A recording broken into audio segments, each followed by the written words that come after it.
সকলোকে হিয়া ভৰা নমস্কাৰ আৰু স্বাগতম মোৰ চেনেললৈ। আৰু আজি অসমীয়া হাতৰৰ ভাষী চুৰু কৰিবলৈ গৈ আছোঁ। আজিৰ প্ৰথম প্ৰশ্নটো হৈছে এনেধৰণৰ: এনেকুৱা কি বস্তু আছে যিয়ে নেকি ৰুম ভৰ্তি কৰি দিয়ে কিন্তু অলপো জাগা নলয়? আপোনাৰ হাতত 5 ছেকেণ্ড আছে। উত্তৰটো যদি মনত পৰিছে আপুনি নিজৰ তলত কমেণ্ট কৰিব পাৰে।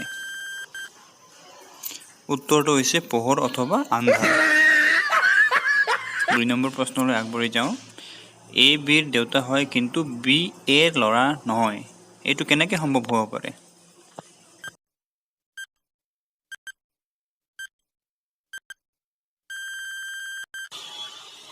বি এৰ ছোৱালী হয়। নম্বৰ 3 কুৱেশ্যনলৈ আগবাঢ়ি যাওঁ। এটা হাতীক ফ্ৰিজত কেনেকৈ ৰাখিব?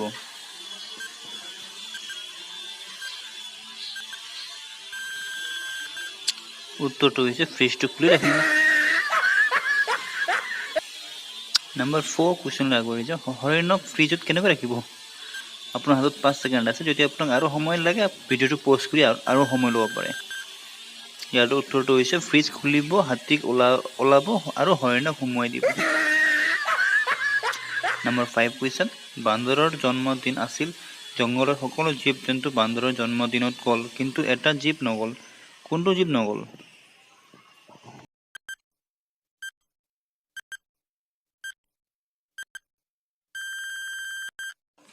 ইয়াৰ উত্তৰটো হৈছে হৰিণ নগ'ল, কাৰণ হৰিণক ফ্ৰিজত বন্ধ কৰি ৰখা হৈছিল।